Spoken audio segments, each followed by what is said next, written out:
ये रेवेन्यू के पास एक और हथकंडा चला गया। जो जमीन जिस इंडस्ट्रियलिस्ट को चंगी अच्छी लगेगी, किसी ताज ग्रुप वाले को अच्छी लगेगी, किसी बिरला टाटा को अच्छी लगेगी, कि अडानी अंबानी को अच्छी लगेगी, वो आएगा इसके ऊपर उसी दिन रात को सारा लैंड यूज चेंज हो जाएगा, सारी जोनें चेंज हो जाएंगी। हम ये कहेंगे उमर साहब से, जनाब इस पे एक यूनिफॉर्मिटी लाई जाए। ये खाट वाट कुछ नहीं है, ये पैसों की बात है बस।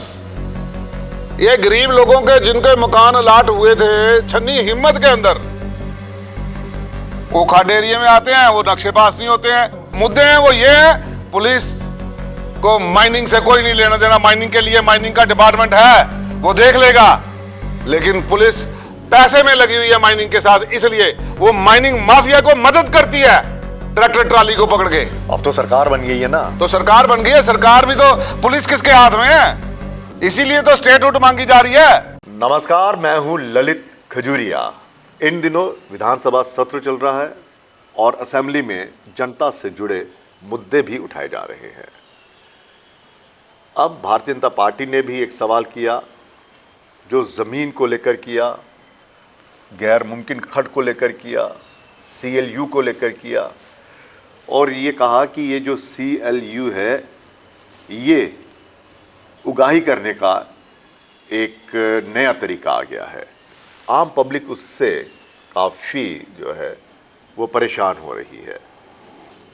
तो CLU का मुद्दा जो उठा, क्या इस पर उमर सरकार कोई फैसला लेगी, कोई राहत मिलेगी, गैर मुमकिन खट जो है जो बंद है वो खुलेंगी? इसी पर बातचीत करने के लिए तरनजीत सिंह टोनी जी हमारे साथ हैं, कांग्रेस के नेता। सर स्वागत है आपका। नमस्कार। भारतीय जनता पार्टी ने एक आम लोगों से जुड़ा हुआ मुद्दा उठाया है, CLU को लेकर। कह रहे हैं कि उगाही का ये वो है, एक जरिया बन गया है, परेशान करते हैं अधिकारी। इसका मतलब है क्या ये है कि उल्टा चोर कोतवाल को डांटे। अब तो सरकार आई है, लोगों की चुनी हुई सरकार। तो सरकार साल से ये राज में थे, तो तब इन्होंने ये मुद्दा क्यों नहीं उठाया? LG साहब जो सर्वे सर्वा थे तब तो ये मुद्दा आया CLU वगैरह, तभी तो उसको खड खोल क्यों नहीं दिया? आपके सारी पावरें थी, इतने काम किए, इतना कुछ किया, तो खड्डे क्यों नहीं खुलवा दी? तब लोगों के मुद्दे क्यों नहीं याद आए इन बीजेपी को? तब बीजेपी क्यों नहीं बोली? ये बीजेपी है मुंह में राम राम बगल में छुरी, लोगों के मुद्दों के ऊपर तो यूं उछल रहे। मैं पूछना चाहता हूं बीजेपी से, आप कहते थे कि जी हम लोगों के जो है मुद्दों की बात करेंगे, तो आप 10 साल चुप रहे, बिल्कुल बोले नहीं, जम्मू का मुद्दा कोई नहीं लेके उठे। स्टेटहुड के मुद्दे पे आप क्यों खामोश हैं?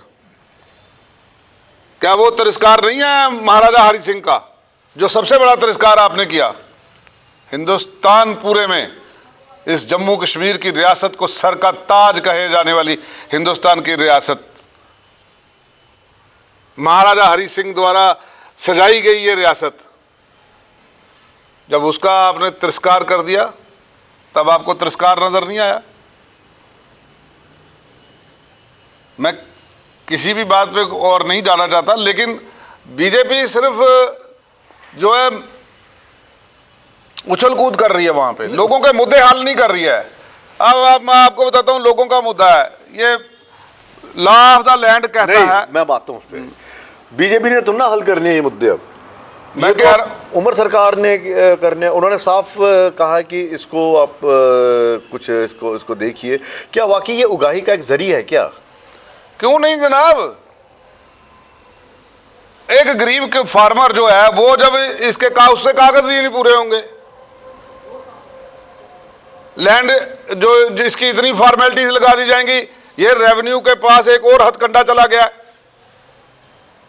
जो जमीन जिस इंडस्ट्रियलिस्ट को चंगी अच्छी लगेगी, किसी ताज ग्रुप वाले को अच्छी लगेगी, किसी बिरला टाटा को अच्छी लगेगी, कि अडानी अंबानी को अच्छी लगेगी, वो आएगा इसके ऊपर उसी दिन रात को सारा लैंड यूज चेंज हो जाएगा, सारी जोनें चेंज हो जाएंगी, ऑरेंज से ब्लू हो जाएगी, ब्लू से येलो हो जाएगी, येलो से रेड हो जाएगी, सब हो जाएगा जब वो चाहेंगे।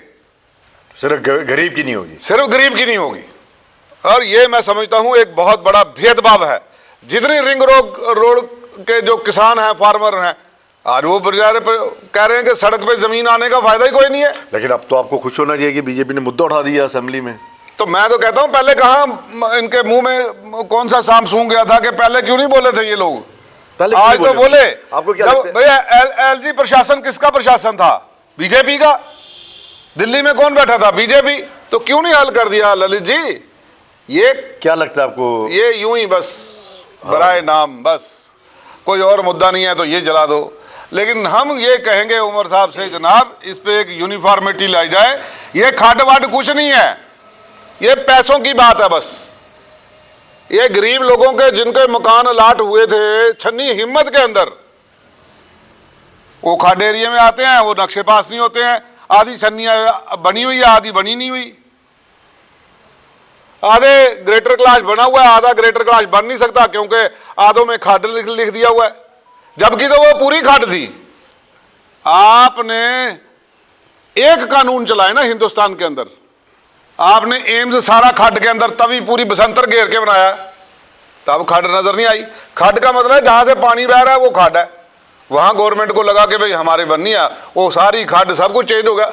इसीलिए मैं कह रहा हूं जब किसी बड़े इंडस्ट्रियलिस्ट को या सरकार को चाहेगी खड्डें खत्म हो जाएंगी, लैंड वो सब चेंज हो जाएगा, नहीं किसी का अगर चेंज होगा तो वो गरीब किसान का नहीं चेंज होगा। उस गरीब जो कनाल 2 कनाल 10 कनाल का जो मालिक है उसका नहीं चेंज होगा। और अधिकारी जो हैं ये मनमानी कर रहे हैं, उन्होंने एक पैसा खाने का जरिया बना रखा है। ये एक बहुत बड़ी लूट चल रही है, जैसे लूट चल रही है माइनिंग के अंदर। आप मुझे बताओ पिछले 3-4 साल से मुझे ये माइनिंग वाले बताएं कि भाई इनका डायरेक्टर बताए कि जम्मू डिस्ट्रिक्ट में, सांबा में और कठुआ में कितना रेवेन्यू आया आपके पास? रेवेन्यू 0। तो पर्ची रोज काटी जा रही है ट्रैक्टर ट्रालियों से। कौन पर्ची काट रहा है? कौन है ये लोग? क्यों नहीं माफिया खत्म होता? क्यों? क्योंकि मिली भगत है। और पुलिस सबसे बड़ी इसमें कसूरवार है। पुलिस चिट्टा 10 दिन के अंदर कंट्रोल हो जाए।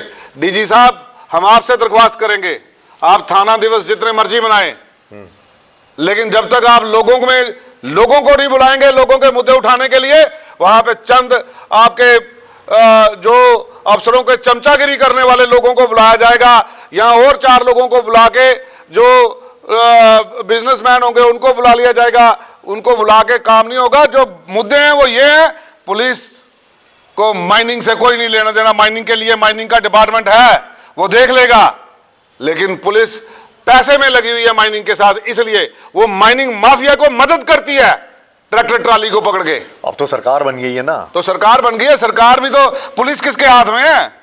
इसीलिए तो स्टेटहुड मांगी जा रही है कि 2 पावर पिलर के वजह से किसी का काम नहीं हो रहा, यूं ही शोर शराबा मचा हुआ है। अब कुछ अभी इसमें आप बात कर रहे थे कि किस तरह से वो जमीन का कोई, अभी मैं एक और मुद्दा है। अभी ये देखें, लॉ ऑफ द लैंड है कि डीसी सिमरनदीप सिंह जी ने एक यहां पे निकाला कि जो आपका जो ये जो है एमुनिशन डिपो, इसके पास 1000 मीटर के नजदीक कोई भी घर नहीं बन सकता। इसी के कारण जो डिप्टी चीफ मिनिस्टर थे हमारे निर्मल सिंह जी, उनकी वाइफ ममता सिंह के नाम पे जो वो था, वो 563 किलोमीटर के ऊपर 63 मीटर के ऊपर बना हुआ है। उसको डिमोलिशन ऑर्डर कर दिया कोर्ट ने, क्योंकि आप नहीं बना सकते। लेकिन पुलिस का डिपो तो नक्शे को लेकर था। हाँ, नक्शे को लेकर नहीं बना सकते ना, 1000 मीटर के अंदर नहीं ना बना सकते। नहीं, वो उनका मामला चल रहा है कोर्ट में अभी। नहीं, कोर्ट में मामला चल रहा है। एक कोर्ट का जजमेंट आ गई ना डेमोलिशन की, उसके बाद उन्होंने आगे गॉन फर्दर ना, मैं आपको बता रहा हूं, वो इसीलिए किया क्योंकि 1000 मीटर के नजदीक कोई घर नहीं बन सकता। और पुलिस उठा के चौदी के अंदर जोर जबरदस्ती के साथ, जैसे लैंड ग्रैबर काम करते हैं ऐसे पुलिस काम कर रही है। हम चीफ सेक्रेटरी को, डीसी साहब को, डिवकॉम को, सबको मिल दिया हमने। हाँ, लेकिन भाई पुलिस का क्या काम है? पुलिस का वहां पे तहसीलदार ने जाके बोला, हमने डीसी साहब को बोला, डीसी साहब ने इमीडिएटली टीम को बोला अल्टरनेटिव साइट देखो। अल्टरनेटिव साइट आइडेंटिफाई करने के बावजूद चौदी के अंदर बनाया जा रहा है, जहां से 100 मीटर के ऊपर घर रहने लोगों के। नहीं, वैसे आइडेंटिफाई दूसरी उसके विकल्प में ढूंढ लिया कोई जगह? हाँ। तो वहां पे क्यों नहीं शिफ्ट हो रहा? वो हालांकि 1 किलोमीटर के दायरे में ही ढूंढ ली उन्होंने, अच्छा, लेकिन वहां पे पुलिस जोर जबरदस्ती कर रही है, कोई नहीं मान रहा। कल को बम फट जाएंगे वहां पे तो लोगों के घर लोग मर जाएंगे, कौन जिम्मेदार होगा?